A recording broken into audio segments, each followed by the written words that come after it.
Hi,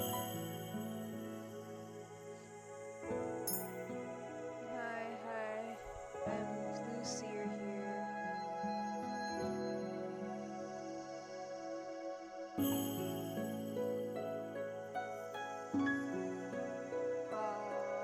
Today we're streaming Cinderella Phenomena, and I see.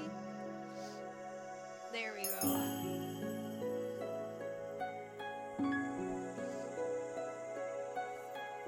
There we go. I got it. Okay, never mind. Never mind. It just had a bit of a lag delay. But yeah, streaming the good route for Cinderella Phenomena here from Rod, I guess. I don't know. Excuse me. Or I might actually do something.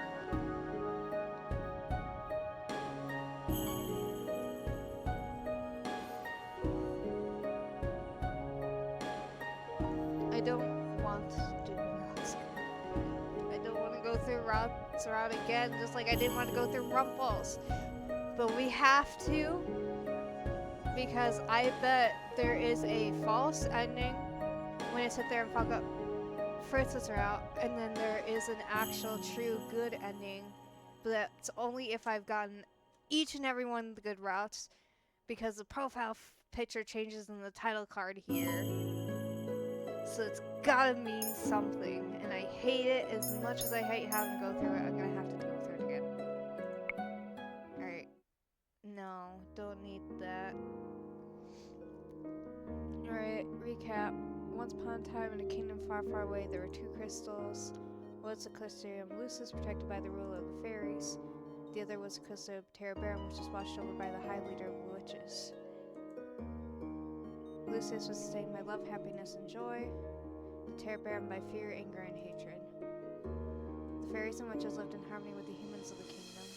They regulated the power of the crystals in order to maintain balance between darkness and light. There could be no joy without sadness, or courage without fear. The kingdom was at peace for a time. Then one day, a traveling bard decided to write stories, tales of the magic and wonders of the kingdom.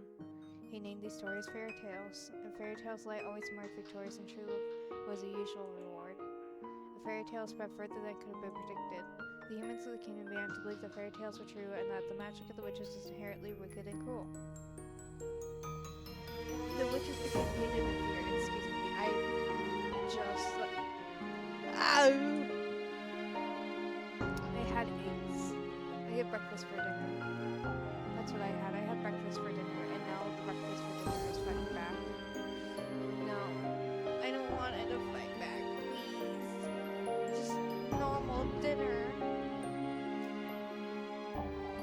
The witches became hated and feared. Eventually, they were hunted like animals. The witch hunt. The high leader of the witches, in all of her anger, created the fairy tale curse. If you think we are wicked, so be it. Just if you take it our happily ever afters, we should take yours. The witches use fairy tale curses to attack humans indiscriminately, ultimately creating chaos and darkness. The rule of the fairies leads these spirits out to their greatness. The witches were blinded by their hatred for humans who were responsible for the witch genocide. A terrible war, the Great War, began. Eventually, Terrabarum, the high leader of the witches, was finally defeated. Terrabarum was lost, peace was destroyed, and light once again triumphed. The darkness can never fully disappear. The waits in the shadows patiently for this time will inevitably return. And there. Princess. Prologue. My name is Blue Ratelli Brighton, daughter of King Jadeo Breton III. I'm the crown princess of the kingdom of Infiel. At least that's who I used to be. That was before yesterday when I became a victim of the infamous fairy tale curse.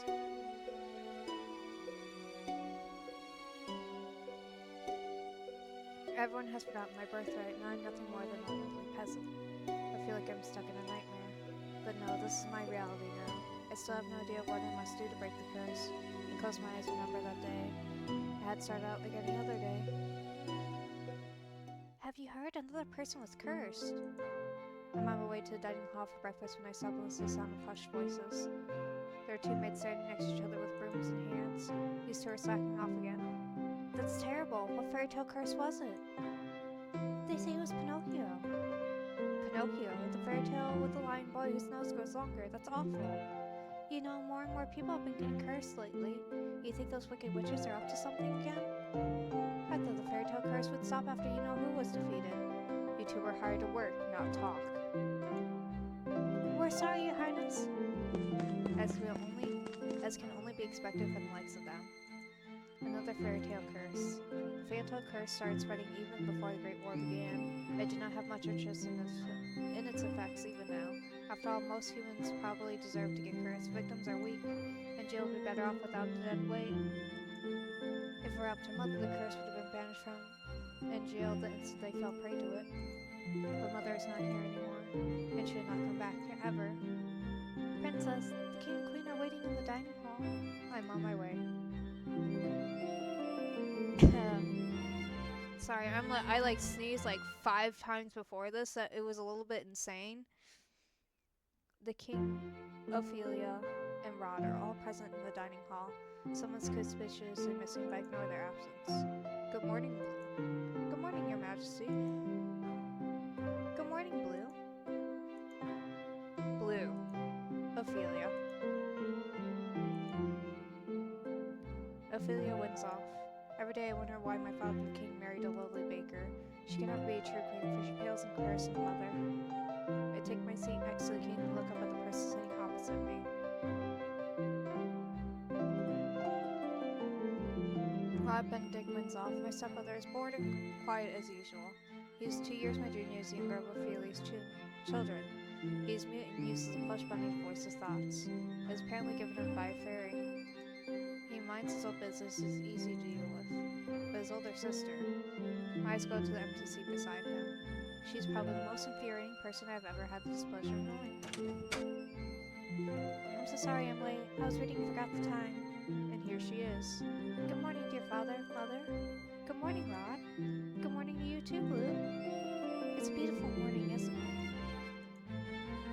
Magdalene wins off. Rod's elder sister and my stepsister. She asks if we are blood related, as if she too were born a princess, as if she could be crown princess, perhaps steal my place. I'll never let that happen. Now that everyone is here, let us begin. Butlers glide inside with silver trays to carefully serve us breakfast.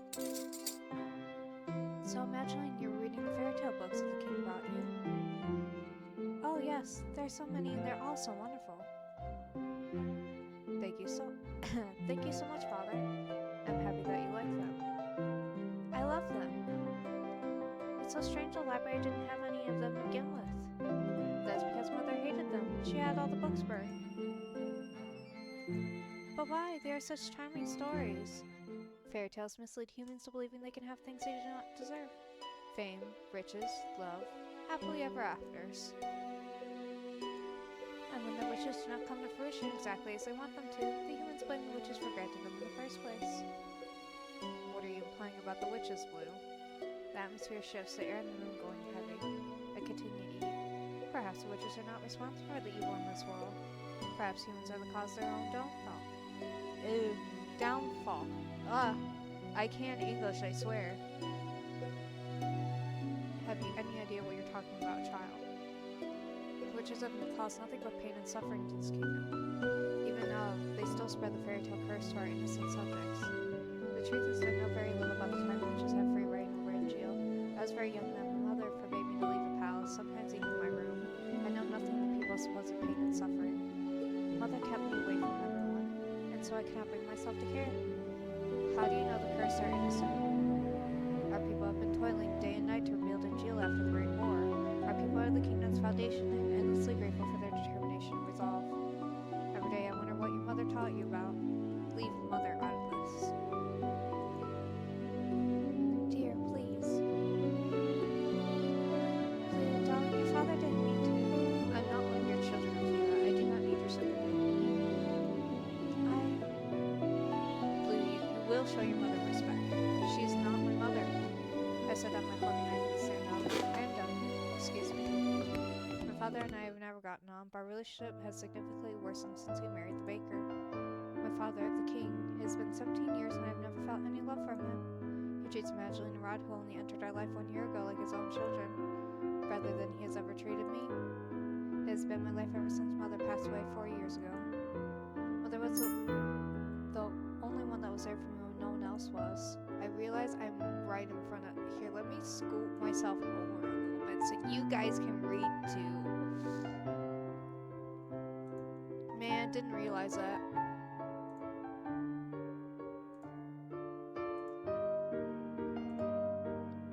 Don't mind me, I'm just checking on a couple of things here. If it wasn't for the accident during the Great War, she would still be here. Why the sour face so early in the morning, princess?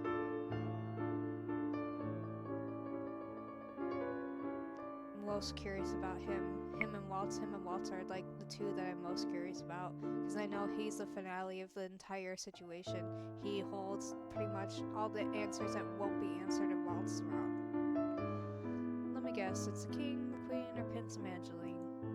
Or is it all of them? I ignore his question. Fritz, what are you doing here so early? I'm running some errands for my father. Fritz Gerald Aidan Leverton, son of the highest knight of the Order of Caldria. His father, Sir Alcaster, served the royal family for many years. Sir Alcaster is one of the king's most trusted advisors. 3 years ago, Fritz was assigned the honor of becoming my personal knight. His presence is the only company I can tolerate nowadays. You should wait in the throne room then. Thank you. Princess. Yes? You know, I haven't seen you smile once since I met you. Why is that of any importance? Still, I do hope to see your smile one day, princess. Well, I won't take up any more of your time. I'll see you at 10. 10? Don't tell me you've forgotten. Forgotten what? You're going into town today, remember? I deflate as the realization dawns upon me. It's been 2 days since the king issued the order. Blue, I'd like you to accompany Madeline on one of her town outings. Surely you could send the maids with her instead. My sign is... I would not have requested you to accompany her if I was going to send her with her maids. I want you to make an effort to get along with your sister. Step-sister. She's your sister, and you'll treat her and Rod as if they were of your own blood. 2 days from now, you're going to accompany Madeline outside. It has been 4 years since you last left the palace. Ever since then, you've locked yourself away. You barely leave your room. And Jill was in the grip of war back then. Now the kingdom is safe and back to its former glory. I want you to see how beautiful Jill really is. Blue, a princess must know her kingdom. Go with Evangeline, and she'll show you the town that you only ever see through your windows. Is that an order? If it needs to be. Are we clear? Blue. Understood. Last time I left the palace was 4 years ago, when the king took me with him to check on the people after the Great War had ended. I shake my head, removing myself from the memory. I am safe here. Princess, are you alright? What happened those 4 years ago? It won't be that bad. Stop talking to people. How can you be so sure? Times have changed. People change. That's precisely the problem. Mother never changed. Mother loved me until the end. Sometimes she just for a better, princess. I think you'll see that today. If you'll excuse me, I shall see you later. Delora, do you think witches are capable of bringing back the dead? I wish you could talk to me, you and the others. My dolls are my only friends. They're the only ones I can trust. Like humans, they will never betray me. They will never hurt me. They will always be there for me. The moment I saw Delora, I knew she was special. She was different, so elegant and realistic, it was almost as if she was breathing. She was a gift from the king on my 17th birthday. I only started receiving dolls from her when Mother passed away. Mother does not believe in birthday celebrations, but every year, at midnight, a letter would appear under my door. It would contain instructions leading me through the palace on a venture to a room filled with gifts, cakes, and sweets. A child's dream. I'd been fascinated by the dolls, which always held a little greeting card. A card with the words, "I love you," on it, signed by M. The card would tell me to keep those celebrations a special secret, but I didn't need to be told that. Mother always found a way to show me she still cared. In her own way. The secret celebrations had stopped as soon as she disappeared. Yes? Excuse me, Your Highness, the king has requested your presence. This better not be another lecture. Tell him I'm on my way. I will see you later, Delora. Oh. Good morning, Your Highness. Sir Mithras. Sir Mithras, the royal advisor. Father trusts him a great deal, just like he does Sir Alcaster. Every day you look more and more like your mother. I sometimes find Sir Mithras talking to Mother's portrait when he thinks no one is looking. He must have admired her a lot, but I cannot bring myself to think highly of him. There's something about him that puts me on edge. On your way to see the king? I shall not keep you then. Until our next meeting, dear princess.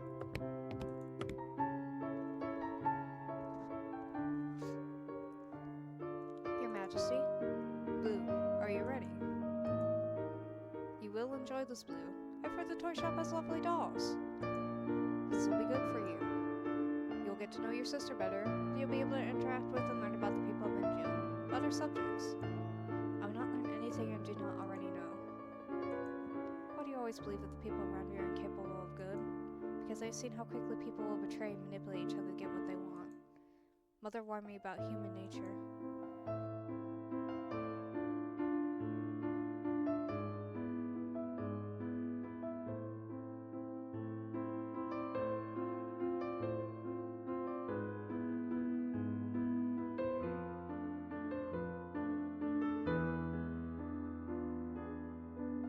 Legs. You do not see clearly, Blue. If you would only open your eyes, you would be able to see how good people really are. I believe I'm already quite capable of seeing the true nature of people. After all, I've seen that there is no good in you. Blue, where were you when I needed you 4 years ago? Where have you been ever since? Back then, I'd been overflowing with grief and pain. I just lost Mother, my entire world. I had hoped that maybe then he would have shown me love and compassion, even just a hug to let me know that someone was there. I've been childish hope. I've been left alone. I did not see him for months. I barely even heard his voice. You cannot rely on anyone but yourself. You cannot trust anyone but yourself. This is what you have taught me, Your Majesty. I know that I've hurt you. I know that there is nothing I can do to atone for what I did. But please, if you and your children are not part of that, they do not deserve to be hated. In the end, they still matter more to him than I ever did. Blue, enough. I already said I will go. Everyone is waiting outside. I shudder at the thought of leaving the palace after so many years. Blue, it will be okay. How can you be so sure? Thank you for agreeing to accompany me magically. I would not disobey an order from the king. Excuse me. I'm gonna go blow my nose real quick because my allergies are fighting back and they're fighting back hard. Hold on.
a dog chewing on my arm right now. Hold on. Ow! Ow! Stop it. Sit. Be nice. Be nice. Be nice. Be nice. Hello, how can I help? Victoria. Princess Evangeline. How good to see you. I trail Evangeline, ignoring her as she embraces her friend. I glance around the small shop. The dolls displayed are nowhere near the quality of the ones in my room. I cannot understand why I'm trying to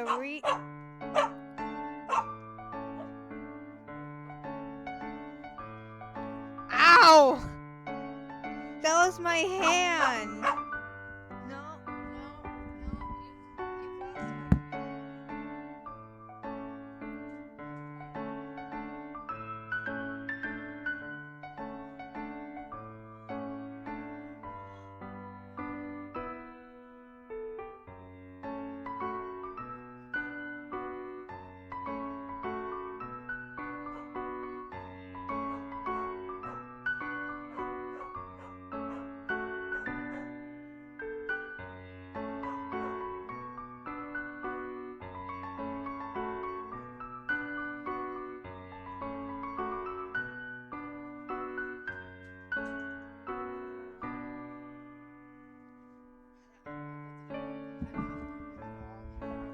Dog.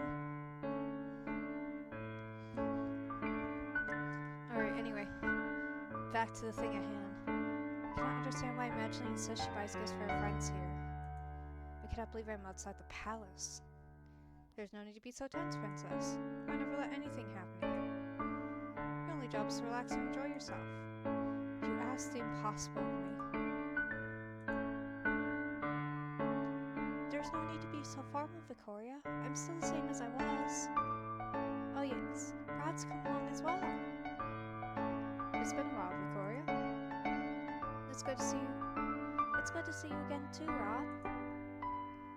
And I must introduce you to Her Highness, the Crown Princess Bloom.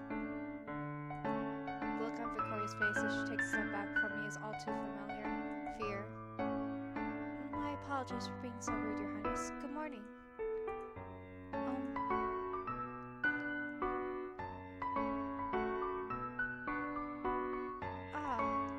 This is Sir Fitzgerald, Sir Alcaster's son.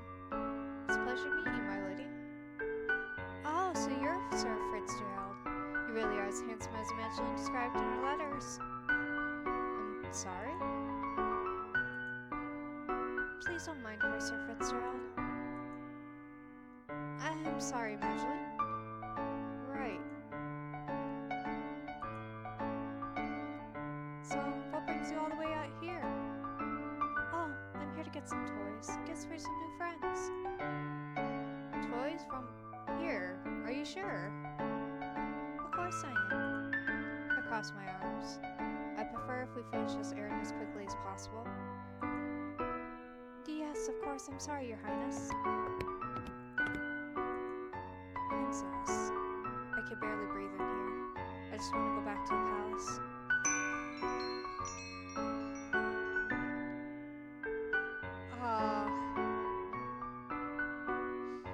I miss Karma. Good morning. Up until this point, I always considered Mother to be the fairest beauty in the land. The lady that walks in proves me wrong. Her beauty is mesmerizing and clearly without peer. Everyone in the shop is openly staring. Oh, you're here early today, ma'am? I have some important errands to run later today. Are the items ready now? Oh, of course. Let me go and fetch them for you. I'll just be one moment, Evangeline. Why is she smiling at me? Here you are, ma'am. Thank you.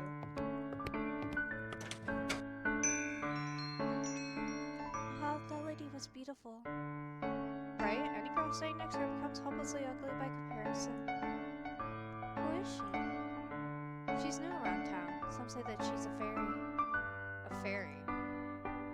Fairies have saved in jail from the witches 4 years ago. Everyone considers them our saviors, and yet the fairies are still unable to stop the fairy tale curse from spreading. Here you go. Thank you so much. No, thank you, Victoria. I hope to drop by again soon. Good. I'll look forward to seeing you again. I hope to see you again soon as well, Rod. Likewise. Leaving the palace was a bad idea. I'm the center of attention. Some towns will point and stare at me. Most, however, make it a point of avoiding me, like I am the plague. There are some spiteful stares, but thankfully none of them are nearly as intense as they were 4 years ago. I'm sure the townsfolk won't be surprised to see you again after so many years. Right. Fritz and Rod lag behind us, which leaves only Imagine walking beside me. I cannot decide which is worse, the staring or company. Oh, Blue, look! A street performance! It's been so long since I last watched one. I can English, guys. I can totally read, and reading is something I'm 100% good at. Street performance. Good day, everyone. My name is Walton. I'm here to spread some happiness and magic. The boy named Walt snaps his fingers, and colorful flower petals start to rain down from the sky. Isn't that pretty, Blue? Are those princesses over there? It's an honor to have you in attendance. Please accept this humble gift. He snaps his finger and some white lilies appear in his hands. Oh, thank you. The boy looks at me as if expecting some kind of reaction. When he gets nothing from me, he sighs and gives me a wry smile. Hope to see you again during my next show. I'll definitely try. He gracefully bows before moving back to his area to perform more magic tricks for a gathering crowd. There are performers like this all around in jail. I love them. Maybe someday we'll get to see some musicians too. Those are my favorite. I do not intend to leave the palace again. But you don't like it out here? Rod and I grew up here. I love you, Jill, and this is my favorite part of the kingdom. I want to share this with you, Blue. I know you didn't really want to come, but you still tagged along. That means a lot to me, so thank you. I did not do this for you. I'm only here because the king ordered me to go with you. I just want us to be closer, Blue. I would like to try and be your friend. I do not want or need your friendship. No matter how you act around me, we are not and will never be sisters. I'd take care to remember that if I were you. But Rod suddenly grabs my hand, pulling me away from Evangeline. Stop. He's staring daggers at me. I think it's the first time I've ever seen him angry. Rod, don't. Let me go. Both of you ought to stay away from me. I feel the heavy atmosphere as I turn to look at the people staring at us. Their expressions mirror the look of disdain I saw years ago. Anger, disgust, hatred. I begin to walk away. Princess, wait! Don't follow me. Princess! I adjust my cloak, making sure my face is hidden from view. I never should have left the palace. As I walk around, I watch people bubbling down the streets. So carefree. They work so hard for so little more. They could work their entire lives, never have a fraction of what I have. And yet, they are happy. And I heard Anise lost her job at the palace. It's true. Princess Bloom made sure the poor girl was fired. I stopped my tracks and mentioned my name. Not again. Anise, was that the name who made the tour Dolores dress? They said my decision to fire her was justified. Palace maid cannot be clumsy.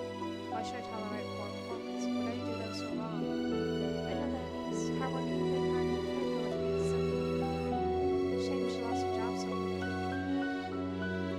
You know how hard the crown princess is to please.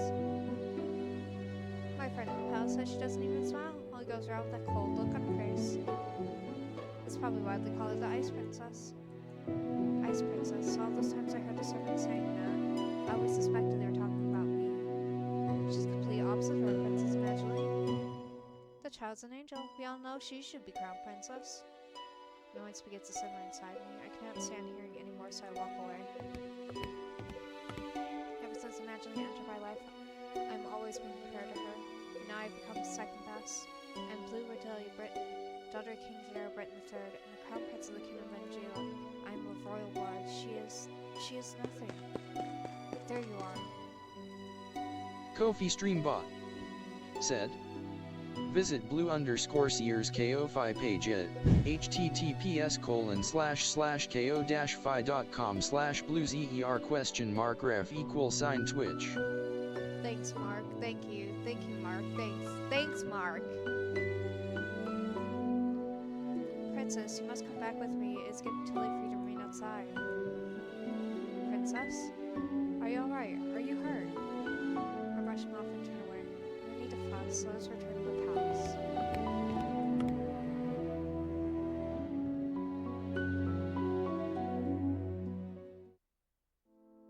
Leaving the palace was physically and mentally draining. My bed is welcoming to an unusually heavy body. I turn my head and meet Delora's glassy gaze from where she sits on my shelf. I left the palace today, Delora. It was the same as all those years ago. Everyone looked at me like I was... What have I ever done to deserve those looks? How could I be so hated? Ice Princess. I wish Mother was here. I love the smiling faces of my dolls. At least I still have all of you. I yawn and stretch my arms. Good night, Delora. Twinkle, twinkle, little star, how I wonder what you are. Singing Bahoo, up above the world so high, like a diamond in the sky. Twinkle, twinkle, little star. I blink my eyes open, only to see Delora sitting right in front of me on my bed. Moonlight spills across her delicate features. How I wonder what you are. Wasn't she on the shelf with all the other dolls when I went to bed? Delora? It's almost time. I pinch my cheeks to make sure I'm not dreaming. It hurts. Only 10 minutes before the clock strikes 12. I hope you're ready, Princess. What? My doll just turned to human. How? Who are you? You know who I am. I've been watching you since the day your father gave me to you. What is happening? I don't think I've ever been so confused in my life. All the answers will come with time. Right now I'm here to give you something, Princess.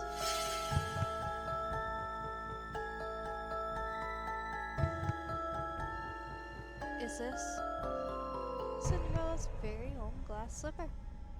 It's beautiful, too beautiful. Then a realization begins to dawn upon me. You're a witch. Smart girl. Knew you'd figured that out eventually. Now it's time for you to say goodbye to your precious crown. What? Ugh, my brain. My brain is not braining. I can tell you that for sure. Sweet dreams, Cinderella. There's mainly the prologue done now.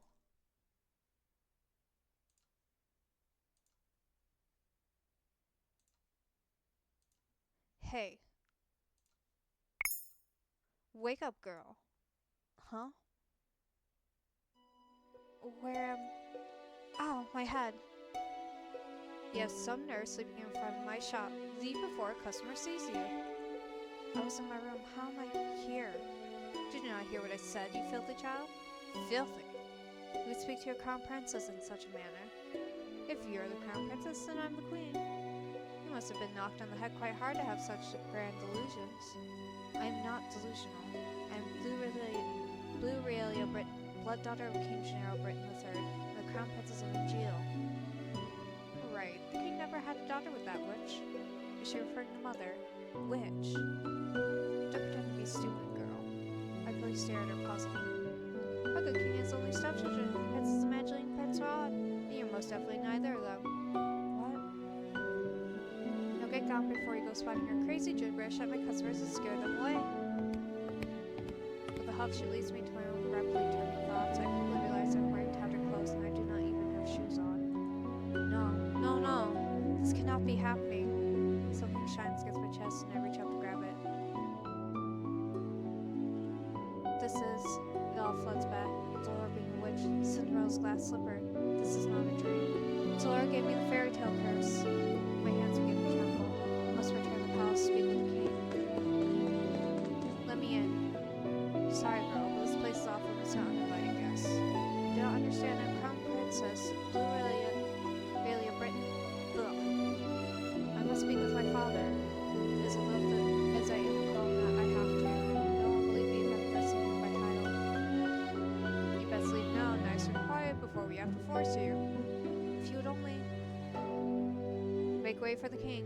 The gates swing open, and 3 horses trot out. Soldiers ride to the horses while the last horse is different from familiar rider. Father! I immediately moved to block the path of his horse. Soldiers moved to hold me back. Your Majesty! What is this? Your Majesty, this girl is claiming to be your daughter. Daughter? Both of my stepchildren are in the palace right now. What? Even Father's part of this? Father, you must help me. The witch has cursed me. For once in your life, just once, help me. You must believe me. Tell me, where is your family, child? Why are you all alone? He looks at me with pity in his eyes. He's looking at me more kindly as a peasant than he ever did when I was a crown princess, his daughter. I recoil. You must be hungry. Take this.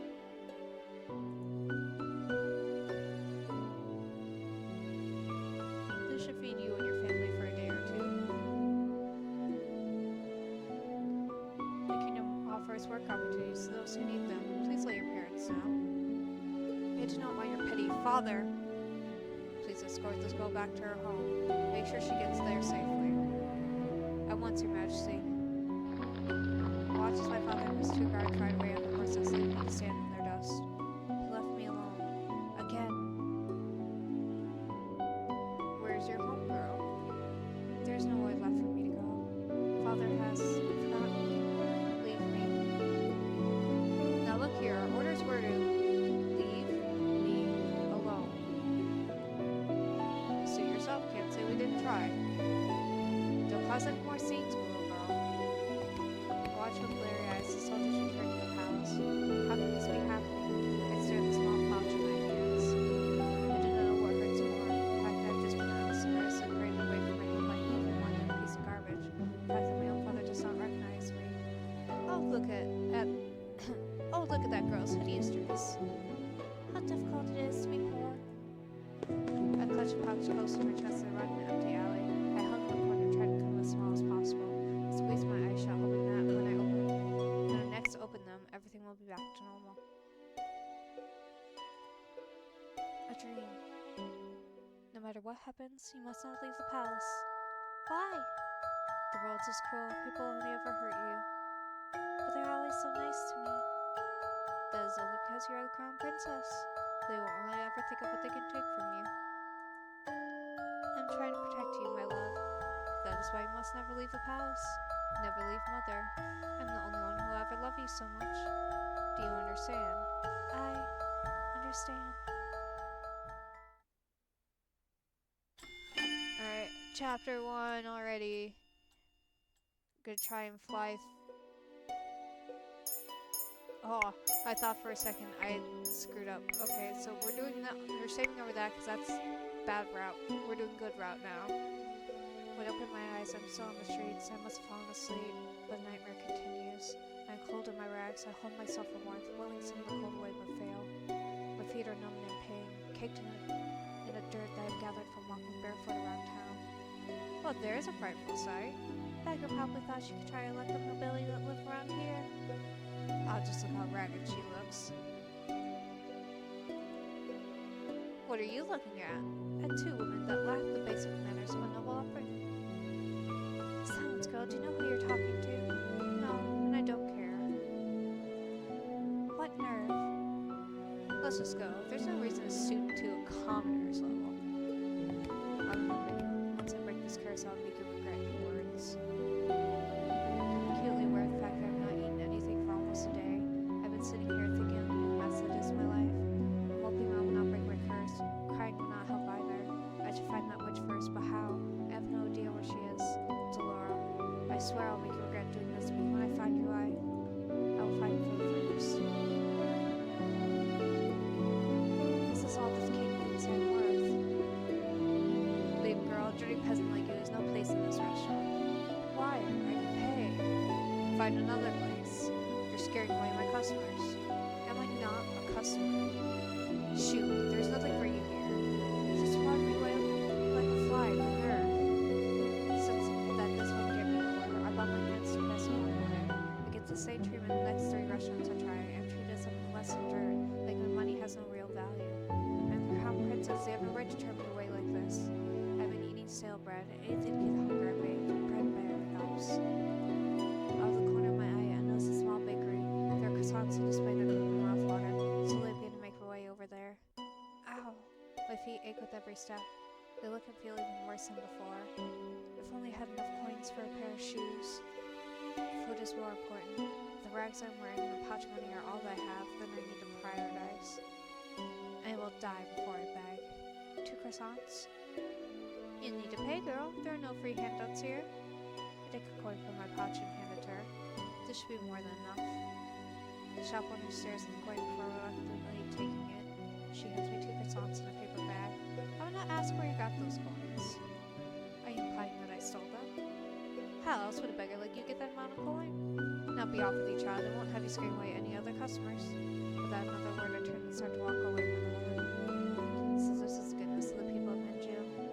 I take a bite out of one of the croissants, crunching a little at the dryness. Hey girl, what now? We saw you at that shop. Want to share how you got your coins there? Excuse me. Look at her, brushing us off like she's royalty or something. Let me go. You ain't no better than us. Now be a good girl and hand over that pouch. That was the wrong guy that said it, but you know what? The moment's already gone. We're just gonna stick with that. It's fine. The man on my left grabs at my pouch and attempts to yank it away from me. I'll not let these brutes take anything from me. I elbow the man in the stomach, then aim a kick at the other man's shin. I have an opening and I take it. What? I pull myself free and begin to run as fast as I can. Hey! Where do I go? I'm not familiar with these streets at all. It's highly likely I'm just gonna hit a dead end. Where should I go? And the thing is telling me... left.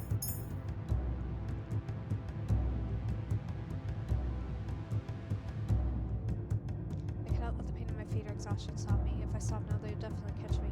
They'd take my coins, not be the worst thing they do. A dead end. Nowhere left to run now, girl. What do I do? Oh, who are you, gentlemen? This is definitely not how you treat a lady. Huh? Who's there? A shadow looms above us. Before I could blink, persons jumped down in front of me. His body acts as a barrier between the 2 men and me. Oh, there he is again. There he is again. My favorite guy in this whole playthrough so far. My favorite guy in the whole world right now. Who are you? Oh, me. Just a passing gentleman concerned about a damsel in distress. He turns to the man, expression calm, his eyes flashing dangerously. Now shall I teach you, gentlemen, a lesson? He's got a sword. Well, come back here, you coward. 2 of us can take him. I think your friend has the right idea. I'm not the type to show mercy. This is way too much trouble for a little gold. Are you alright, my lady? You found her. The boy from yesterday. A little slow, aren't you, kid? Don't call me that. These 2 know each other? I don't even know what's going on anymore. I feel ill. My head is pounding, my feet feel simultaneously like they're frozen and on fire. My stomach rumbles, the hunger coming back with a vengeance. My body feels light. Princess! Princess! Lady Parfait will be able to help her. You're right. We need to move now before anyone else sees us. Yeah. Hang in there, princess. Everything is fading. A dream. What is that in your hands, Blue? It was hurt. I just wanted to help it, but it died. It's all my fault. It's not your fault, my love. It died because it was weak. But this is the world, Blue.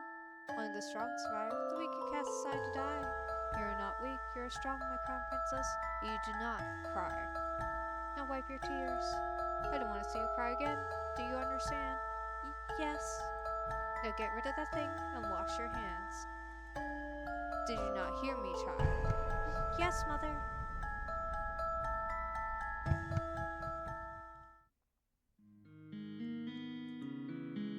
Oh, you're awake. Where am I?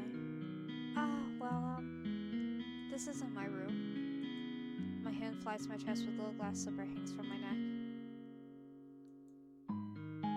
Still here. Are you okay, miss? This girl, it's the maid that tore Dolores' dress. The one I fired for her clumsiness. Miss? To think that I meet her again here, like this. Leave me alone. Right, of course. Here Here's some salve I made for you. It'll help with the pain. Now what? Haven't thought at all, have you, Ice Princess? You. Suddenly there she is. Dolores stands before you with a sigh and smile, looking happy with herself. She's the cause of everything I've been through. All the pain, heartache, and hunger. It's her fault. I try to stand, thinking to give the witch a piece of my mind, but as soon as my feet touch the floor, pain shoots up my legs. I end up falling back into the bed. Ow! You should be more grateful for the girl you just scared away. She's been taking care of you for the past 2 days. 2 days. I've been passed out for 2 days. And suddenly vibrating my finger. Remove the curse. Now. Huh, do you think you can just command me to remove the curse in your best princess voice? What do you want? Gold? What I want is worth more than all the gold you could summon in a geo, princess. Besides, having read your fairy tales, the castle cannot take a curse back. You need to focus on breaking the curse yourself if you want your life back. Mother burned the books before I could read more than 1 or 2 of them. I do not think either of them involve curses, just genies and trade away your voice for legs. Ah, it's good that you're awake, princess. Parfait, should you really be up and about? Don't fuss, I'm feeling much better. Are you a witch as well? Oh no, my name is Parfait and I'm a fairy. A witch and a fairy in one room, being friendly with one another. Impossible. Oh, look at her face. You weren't expecting that at all, were you, princess? What's going on? I'm sure you have many questions, princess. How do you know I'm the princess? Don't be silly, she's a fairy, of course she knows. I promise we'll do our best to answer your questions. I don't even know where to start. Yeah, we already know everything. So it's basically 3 good deeds, and then I get a jail out of free card.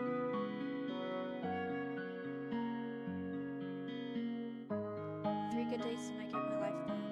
Easier said than done. You said Cinderella, didn't you? Didn't you just go to a ball and find a prince? What does doing good have to do with that? Going to a ball, finding a prince is also old-fashioned. No fun in that. Cinderella's a girl with a pure heart. She's always wanting to help others, even when they are cruel to her.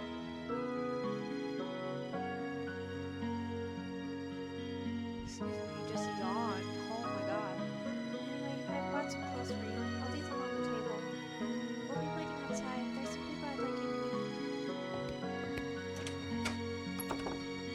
I cannot believe this. I look down at my neatly bandaged feet. I have to admit, while sore, they're nowhere near as painful as they have been 2 days before. Here's some salve I made for you. It'll help with the pain. Why would she even care? I was the reason she lost her job at the palace. Well, she probably doesn't remember me as the princess, but still she has no reason to do such things for me.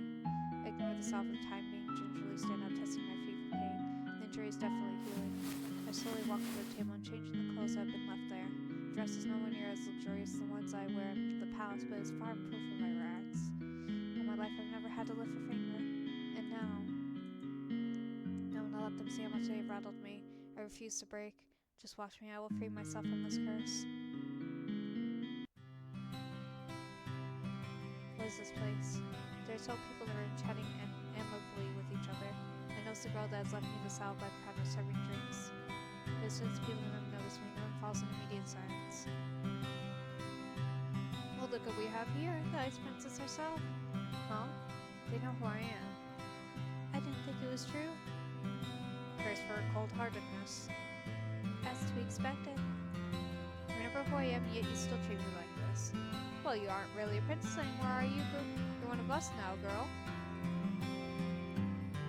Fine, please, you shouldn't be treating a newcomer like this. Princess, let me apologize, to me no offense.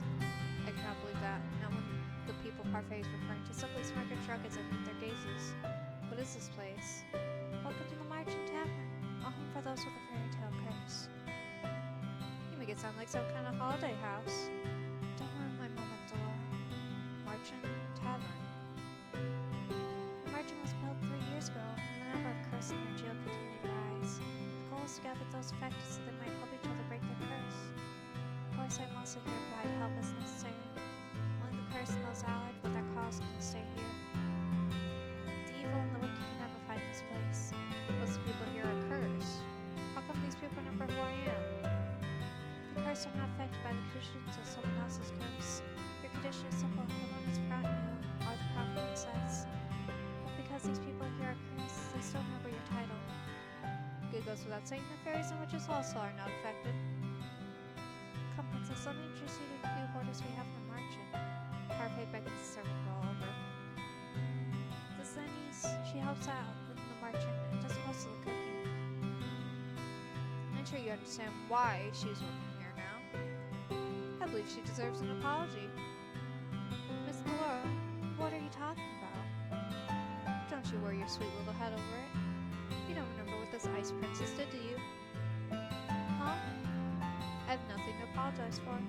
Clumsy is not in the fit of palace men, only did what was necessary. Well, it's nice to meet you. It's nice to meet you, Princess. I'm useful. I hope we get along.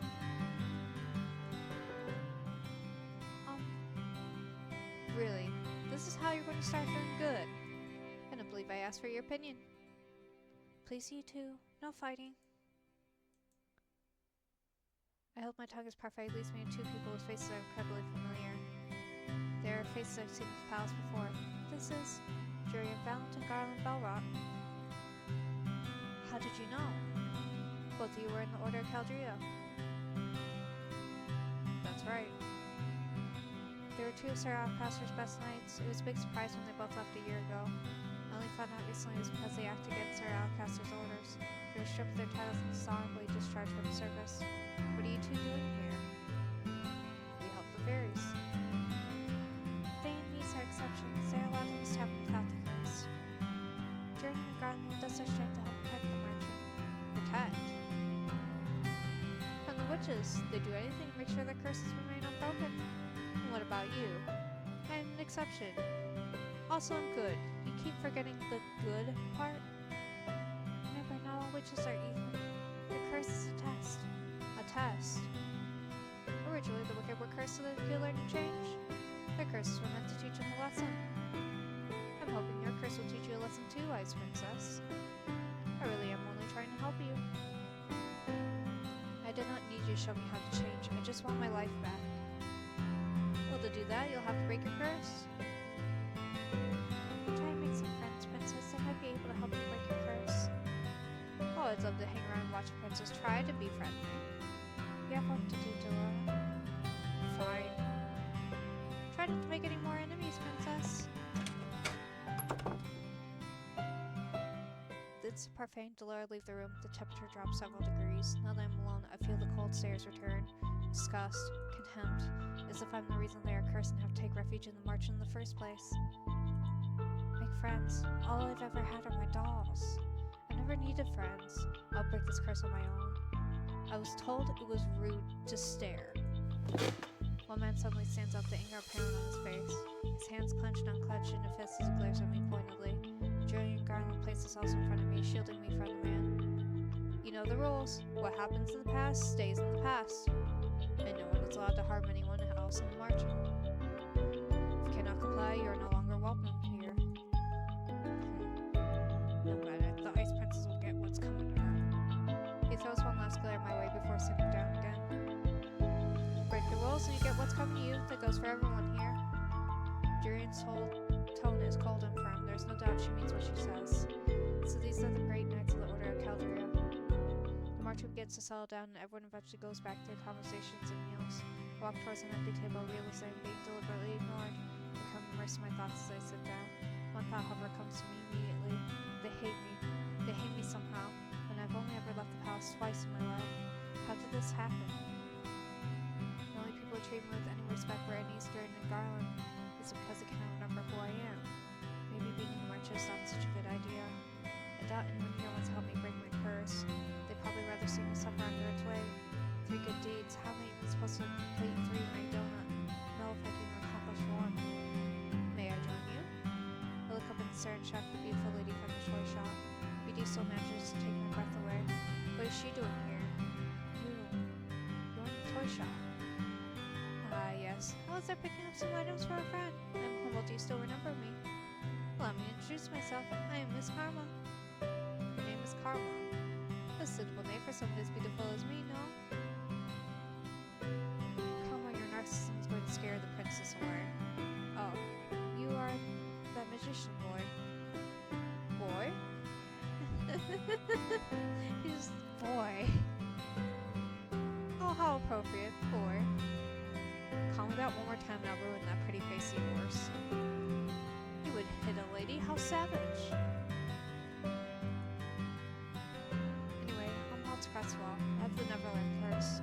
What about you, Princess? What's your fairy tale curse? Does anyone share what the curse is? We talk about it freely in the margin. The whole point is helping each other break our curses, after all. Hard to do that if we keep our fairy tales quiet. Pauses and narrows his eyes slightly. Well, some people keep their fairy tales a secret. He eyes Karma briefly, cocking an eyebrow. The smile never leaves Karma's face. Has anyone managed to break their curse? I've been told a few have. A few, that's not very reassuring. Well, at least curses can be broken. I can't particularly say that reassures me either. What ails you, darling? Is it your curse? You can talk to us about it. Tell us what it is. Cinderella. Oh goodness, Cinderella. That explains the nature of your curse. It's been reversed, hasn't it? Riches to rags. That's one way of putting it. Karma, you're not helping. You really are better off ignoring him, Princess. He mostly speaks nonsense. He. Princess? Parfai's voice takes you by surprise. I hadn't even noticed her entering the room again. May I speak with you? I'd like to meet someone, though I'm sure you already know him quite well. Rod. So you really are cursed. I was the one that gave Sebby to Rod so he'd still have some way to voice his opinions. Sebby. Short for Sebastian. Cute, isn't it? It's nice to meet you, Princess. Sebby's voice changes when it greets me. The tone it uses is lower whenever it speaks to Rod. Perhaps that was what Rod's voice actually sounds like. Wait, for numbers me, does that mean the mermaid's curse? What? That is my curse. Has been mute all this time because he is cursed? Does everyone else know? Obviously, they are my family. Even the king. He knows as well.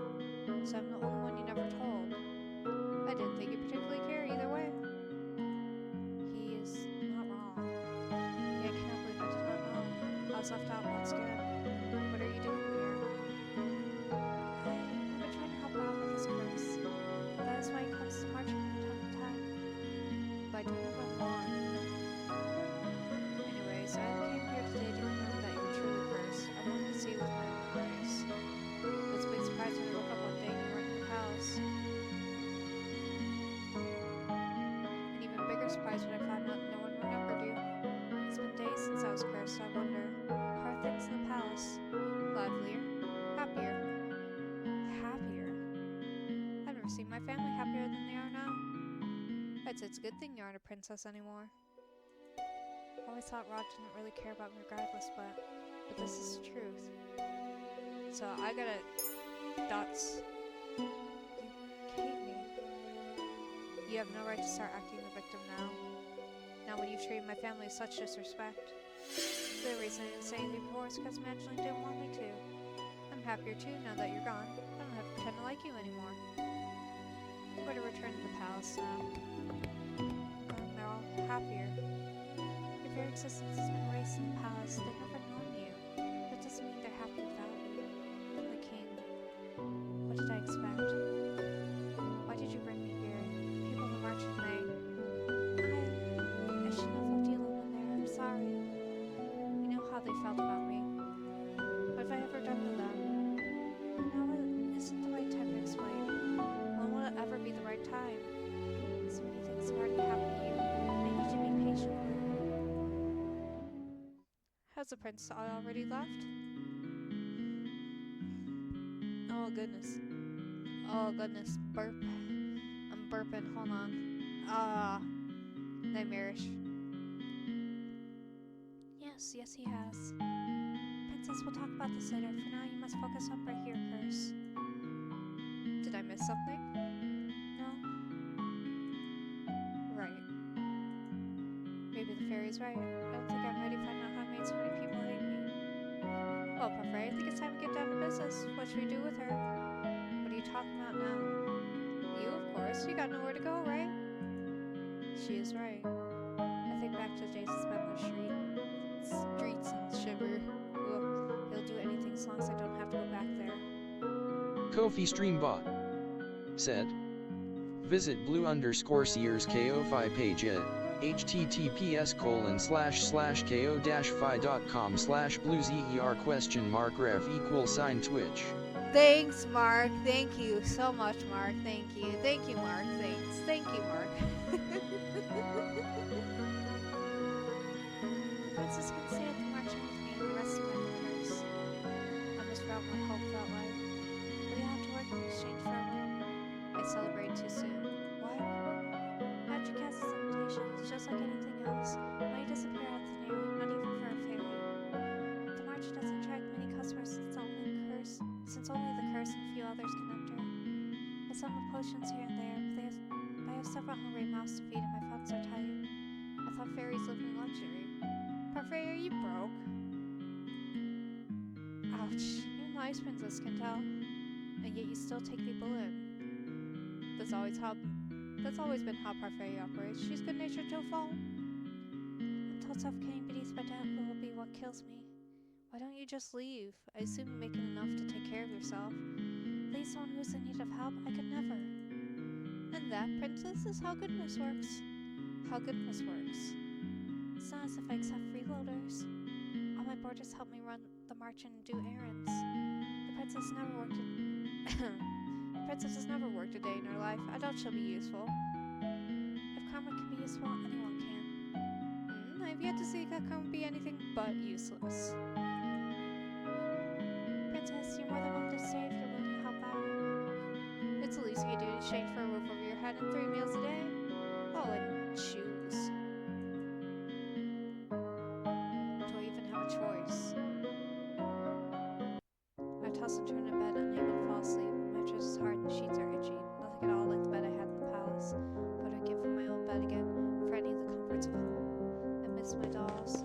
Lady Parfait. Lady Parfait. I sit up immediately. What is going on? I leave my room to investigate. Some of the other marching boarders, Wildstray and Garland, are sitting on the set, looking anxious.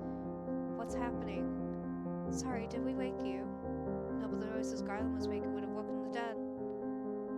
Jared and I found an injured man while we were doing our rounds. We brought him here. An injured man? Wait, what were you doing outside? It's almost 1 in the morning. Nothing you need to worry about.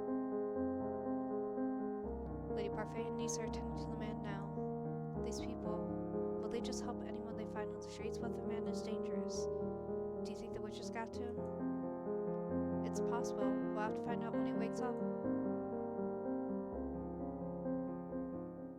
The next day, Parfait reveals that the man only suffered minor head injuries. She says that she expects him to wake soon. I look at the tray of food in my hands. Niece has asked me to bring it up to the stranger's room while she finishes the rest of her cooking. I've never been asked to do this in the palace. Goodness, what has that portrait done to you to deserve that look? I must say that's odd to see the princess doing something nice for someone. What do you want? I had something to ask the man that was brought in last night. Seeing as you're being good enough to deliver breakfast, I thought I'd just tag along with you. If you're going, just bring this tray up yourself. You're not in any position to delegate your duties to me, Miss Blue. Come on, our guests must be famished. Seeing no way out, I followed the Lord to the spare room the man had been put in. Come in.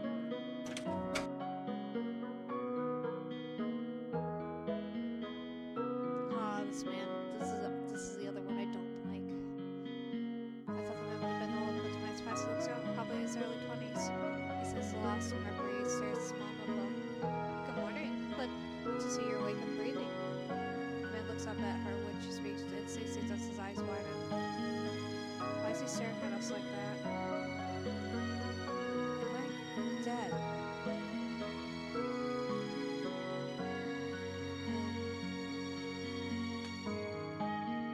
What? I'm in heaven. Or maybe you two are angels that have fallen out of it? I see. What can a humble gentleman like myself do for you lovely ladies? You could join me on this bed. It's very comfortable. There's plenty of room for the both of you. I'll follow your lead on this one, princess. Princess. Of course, such a beautiful lady could only be a princess. Look at the noble way you hold up the tray. As much as I want to throw the tray at him, I gotta stay quiet. Which is my command and my fate, sweet princess. If you want, you can have him. I'll pass things. Oh, he's awake. Another lovely lady has entered my chambers. I don't think my heart can handle the perfection of three of you at once. I think I know how Casanova here got those head injuries. Some lady decided she had enough of his rubbish and wanted to punish him. To lower our patience, he may not even be the right state of mind right now. He did take injuries to the head after all. The man finally stops to look at just me. He narrows his eyes and stares so hard I almost want to slap him. But you're familiar. But no, it's impossible. Aren't you the crown princess? What are you doing here? If he knows, then he's... Well, he's definitely not a witch or a fairy. It can only mean one thing if you've recognized his eyes, princess. What is your name, good sir? I would answer any questions you ask of me, madam, but... The man looks down at his notebook in his hands. I don't remember. Amnesia. I know everything about Jill, and yet I don't know the first thing about myself. Except I have the Rumpelstiltskin curse. Rumpelstiltskin? Is that a fairy tale? I knew it. He's got the fairy tale curse. Fairy tale curse? Do you remember how to break it? From what I remember, I need to somehow collect 3 memories to get them to appear in the journal's entries. He shows us the notebook he's been holding onto since we entered the room. My first memory is of waking up and holding this. I thought there'd be information in here, but it's empty. Another victim of the curse. You must be tired. Blue will leave your breakfast here and we'll give you some time to yourself. We'll be outside if you need anything else.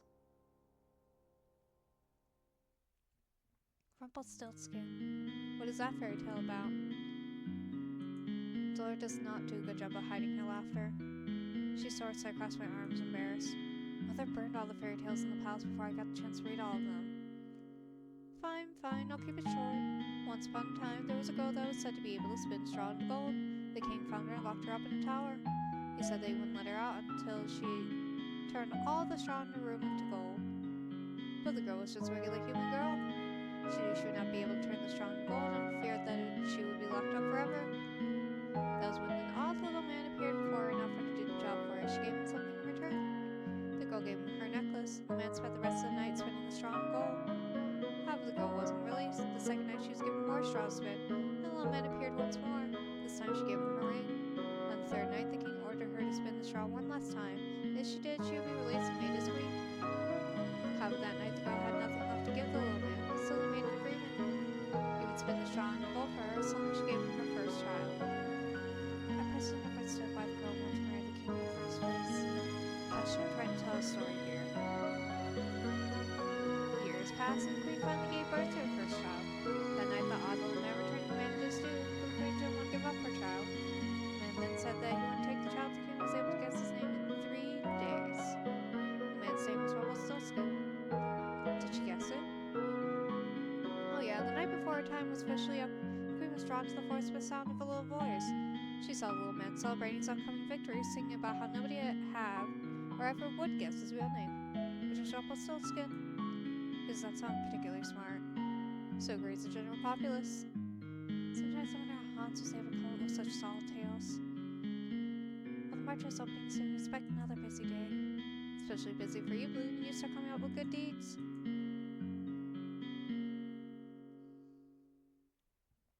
The amnesia Casanova was allowed to stay at the march without their borders, because he still seemed capable. Parfait has sent him to work as one of the marching servers. These protests they made in bed fell on deaf ears. Parfait couldn't very well throw him out, knowing that he had nowhere to go. Blech. I would be incapable of showing him such kindness given all the nonsense he spouts at us. The people that forbid march began to steadily ignore me altogether. I did not exist. It's better than the stares and hateful looks. Rumpel, you aren't here to flirt. But this lovely lady is unattended. Sir Rumpel, please, you're making me blush. Because the man couldn't remember his name, he fashioned one from his own curse, Rumpel. I think it suits him. I'll never understand Parfait. This never wastes space about as useful as caramel. I've returned. speak of the devil. Did you miss me? Karma left abruptly yesterday, saying she had something very important to take care of. Lost Frazen after her now, carrying several boxes into his arms. Why am I carrying these? Because you made me run that errand for you at the toy shop the other day, and because gentlemen carry things for ladies. I'm going to drop them now. Those boxes contain very important contents. Welcome home, Miss Karma. Nice to see you've survived the trip, Waltz. Thank you, niece. So this is our newest housemate? We have not had the opportunity to meet. I am...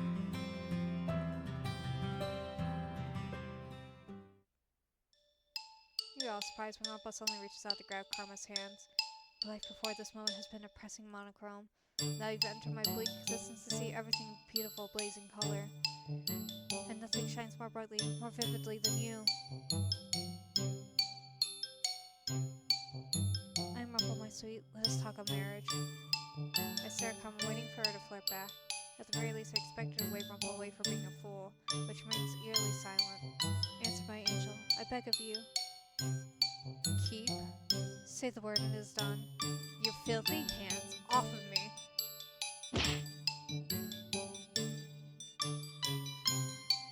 Ow! Not again. I would never be interested in the likes of you. Go on, lad, give him a good beating like the one you gave to me. My queen, there is no need for violence. What did you just call me? Please calm down, Rumple is still recovering. What is going on? Karma is a man, doesn't take kindly to being flirted with. Or proposed to. She is a man. But your voice, your face, your breath. Ow! That's what you're focusing on, pervert? I worship all aspects of the female form, but my particular favorite has always been... Ow! Do yourself a favor and shut up. I never would have known, but why would he do this? Don't look at me like that, I have my reasons. Is it because of your curse? Yes.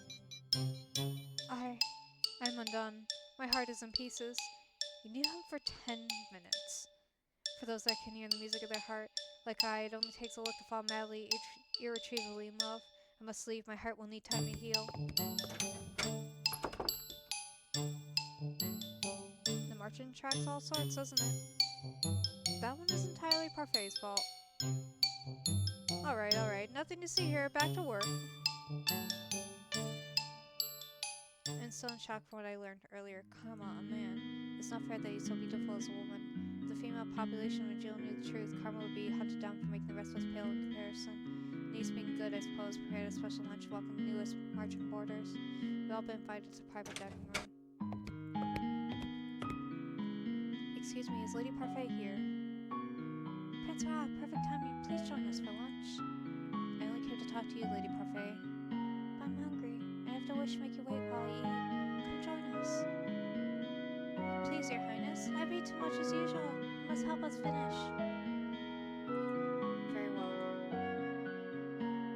A cursed princess and a cursed prince? What an eccentric collection of friends you have, Lady Parfait. I wouldn't say they're eccentric necessarily. You're the most eccentric one here, Rumple. Really now. I sit silently in my chair, uncomfortable around so many people.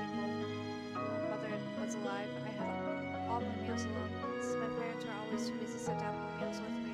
Meals with Ophelia and Judge were also always awkward and silent. Silent atmosphere here is lively and friendly, even though I barely know anyone here. Is something wrong? Excuse me, you barely touch your food. Don't you like it? Dora said this is one of her favorites. Just not used to eating with company, that's all. They say that sharing a meal brings the family closer together. Carla. I apologize. Closer together, huh? So, have you made any progress on how to do those good deeds, Princess? There's no way in admitting that I do not even know how to complete one. I forgot. You're not so good on the doing good front. You're not very helpful. Why don't you ask someone to teach you how to do good? What? Well, that's not something you hear every day. As in, take some kind of lessons. If you're having so much trouble on your own, you should ask someone to give you some advice or teach you. It's as simple as that. What is this? I hear the princess needs advice. Well then, she's in luck. I happen to give the most excellent advice, and believe me when I say I can teach you almost anything. The princess is indeed lucky. I'm available for teaching duties. No doubt I'll be the better choice as I don't go about deceiving the world. Excuse me. From one-sided flirting to bitter enemies, all in the span of a few hours. The man broke my heart.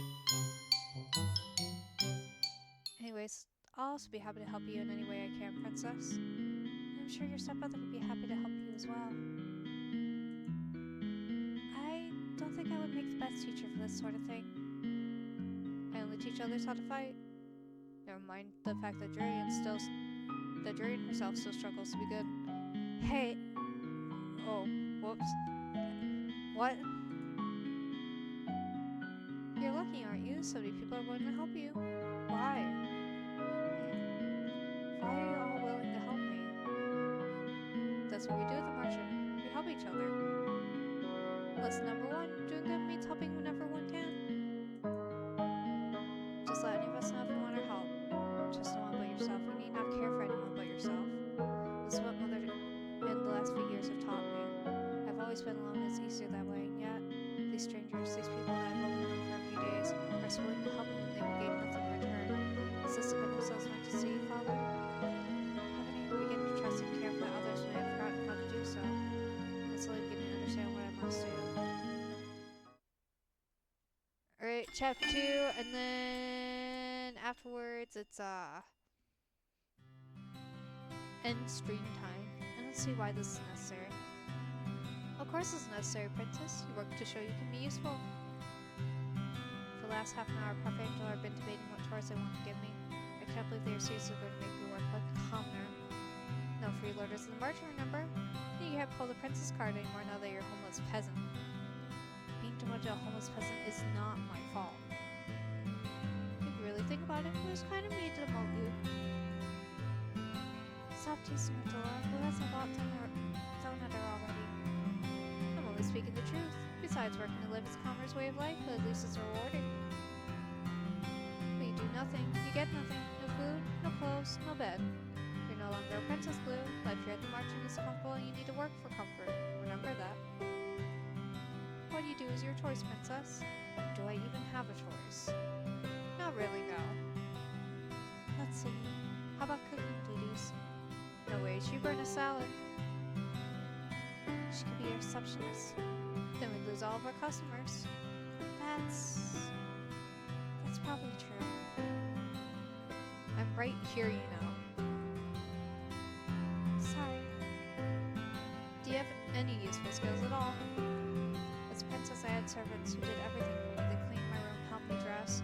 I'm expected to possess skills for things I've never done. I found the perfect job for our Cinderella.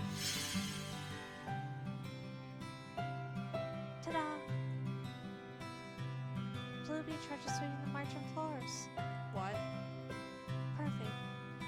Perfect, even she should be able to do that. Could you, princess? I refuse. But look, I even put a cute little ribbon on the broom just for you. It's a very own special broom. The princess does not clean. Hard-headed as ever, don't worry, I have a fix for this. Suddenly the broom flies to my hand and pulled helplessly along as the thing begins to sweep the floors. I try to pull my hands away, but they may as well be glued to the broom. They do not budge. What have you done? You should be thanking me. I'm helping you with your duties. It's alright, since that's a little too much. Oh, nonsense. The princess is learning useful new skills. Mr. Broom will be here to teach her everything she needs to know. If the floor is dirty, Mr. Broom will come to life and start sweeping. It'll not stop until the floors are spotless. What? Come on, Parfait. We got time for a cup of tea. But she'll be fine. A little sweeping never killed anyone. You're dreadful. Enjoy your time with Mr. Broom. Wait, did they really just leave? Hey, slow down! The broom begins to sweep faster. Despite my process, I'm still forced, like a puppet, to sweep the floors with grudging tenacity.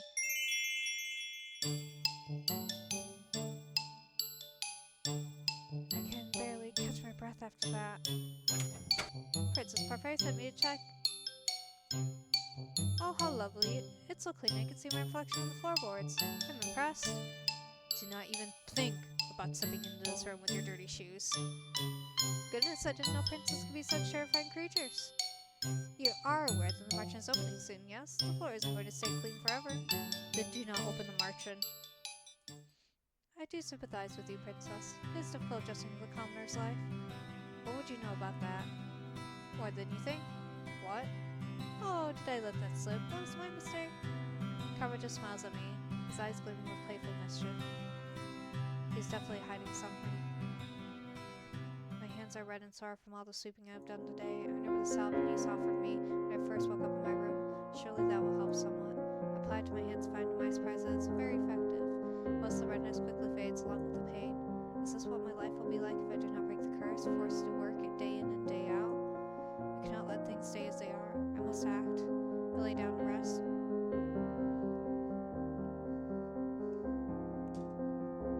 Tiredness falls upon me like a heavy, suffocating blanket. Close my eyes and feel myself shift into the darkness of sleep. Despite having slept for hours, I'm still tired when I wake. I glance back at my hands whenever the salve's effectiveness. Whatever niece gave me really works. I should ask her to make me more. I feel like this is not the last time I will need it. I must act quickly. The sooner I break the curse, the better. The people who offer to help me are all here. Whom should I ask for help? Rod? Rod came to the march and I discussed something with Parfait. This is the third time he has visited the tavern since I've been here. Wonder what he discusses with Parfait. Rod's eyebrows furrow as soon as he sees me enter the room. Oh, it seems like the princess hopefully should like to speak with you about this, Rod. She probably knows why I'm here. Thank you, Prince Rod, for telling me about this. I should leave him with the princess now. Rod's expression turns grim. Clearly disapproves of me even just being in the same room as him. As soon as Parfait leaves, he shoots a glare in my direction. What do you want? I'll have Thunders up to the room he's already been free. I am still not used to being treated like this by him. I'm here to ask you about goodness. You're asking the wrong person, Blue. Didn't make the right choice in choosing to come to him. I did not intend to help you break a curse no matter what Lady Parfait says. Pardon. Imagining my mother, I've tried being kind to you many times, but you only ever respond with disrespect and cruelty. Cruelty? You think I have been cruel to them? How else would you describe your behavior? Why am I suddenly the one at fault? They're coming to the palace to make my life miserable. I'm the victim here, not them. Those may think you're capable of goodness ways too, but I severely doubt it. I do not wish to work with you, so do not come to me for help. Excuse me. He turns around and begins to walk away, leaving me to stand alone in the room, even angrier than I was before. How dare he treat me like this? I grab his arm and pull him around so that he's facing me. I refuse to let him belittle me like this, especially when I'm making a conscious effort to change. But if I can help you break your curse, will you help me then? Rod fixes me with a nice stare as he pulls away. I don't intend to break my curse. What? Rod shoots me one last glare before he leaves the march, leaving me to stand there confused. If he does not intend to break his curse, then why is he even here?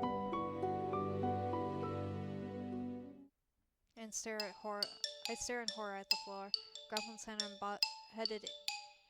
and sand are embedded in between the floorboards. The wood beneath my feet is covered in a thick muck.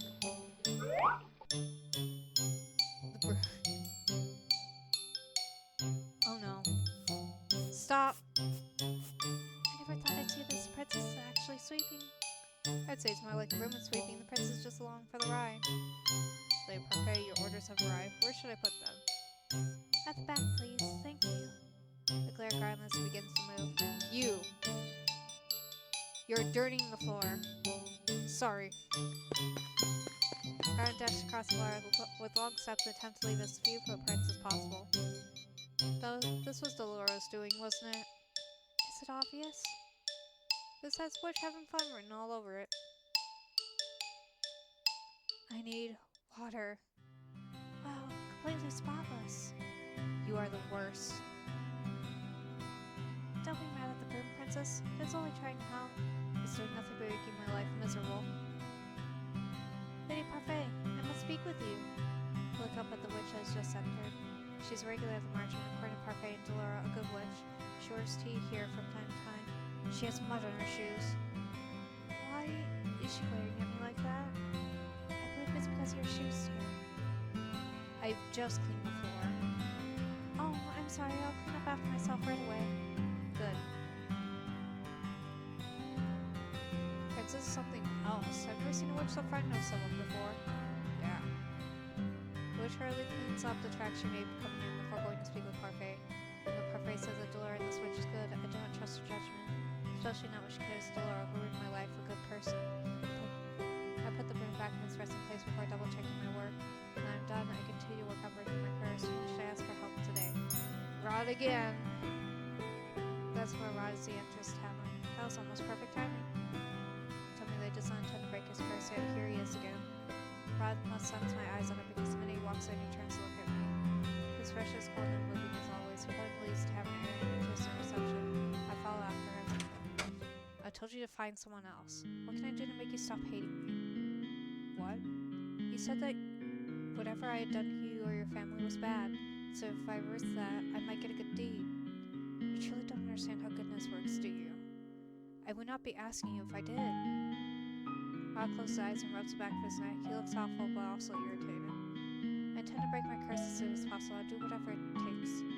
It seems to me that the easiest way to achieve a good deed is to fix that supposedly bad thing I've already done. So are you going to help me or not?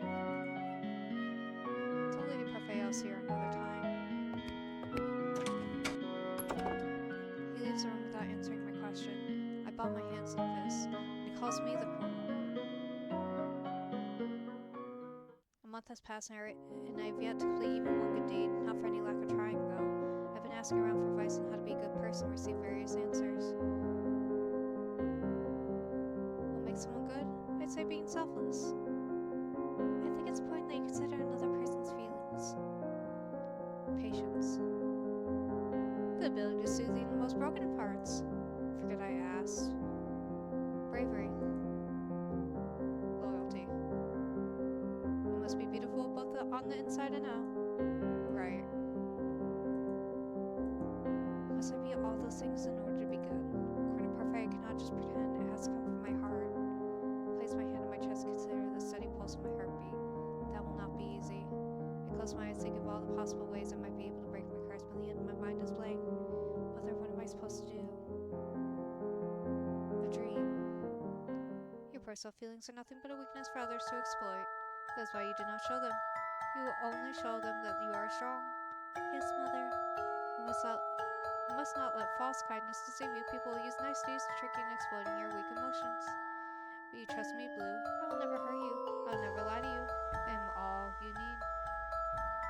I love you, Blue. I love you too, Mother.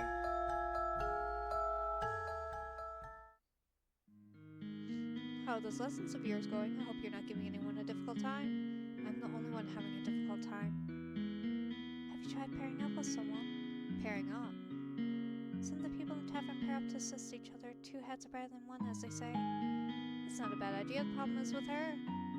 Who's going to volunteer to pair up with the Ice Princess? She has a point. People will not glare at me anymore, but it does not escape me that I'm still disliked. Most supporters in March volunteered to help her, remember? I haven't heard any of them retract their offers. It's only a matter of time. Stop it, Delora. It's your choice, Princess. Pairing up is only a suggestion.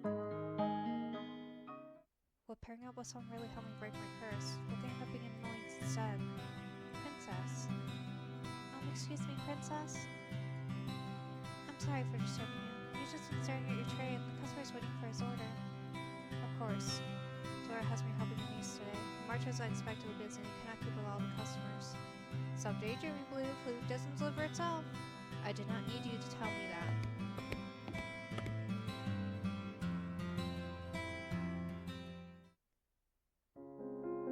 I stretch out on my bed. The stiff mattress does little to soothe my aching muscles. I was on my feet the entire day, struggling to keep up with the steady stream of people that came into the merchant.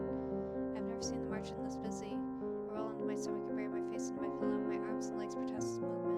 I refuse to live this type of life much longer. I need to break this curse as soon as possible. Why don't you pair up with someone? Pairing up might not be such a bad idea. And we choose choose which route we're going down. This one. And now we end stream. Okay. Thank you guys so much for joining me today. We are gonna continue Rod's route another time, the good route where we do things looking off of this guide that I have here to sit there and properly do it. Anyway, if you enjoyed, follow me over on Twitch. I stream over on Twitch at 6 p.m. EST every night. You can under the username blue_seer, spelled BLUE_SER.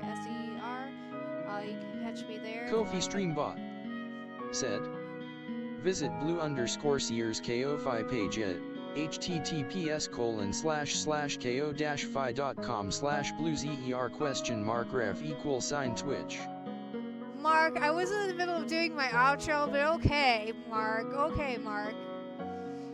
Thanks, Mark. Anyway, if you want to catch my VODs or like other videos I've done previously in the past, you can catch me over at BlueSeerBoy on my YouTube, spelled BLUESERBOI. Catch me over there if you like what I do. And if you like the stuff that I put out, maybe consider a like and subscribe. Comments maybe. I always appreciate whenever I get stuff like that because I love interacting. I also have a Discord server that is posted up on my YouTube, so if you want to join that, it's still a little scuffed, and I'm always taking suggestions to try and improve that. So, if you want to take a look at that, go ahead.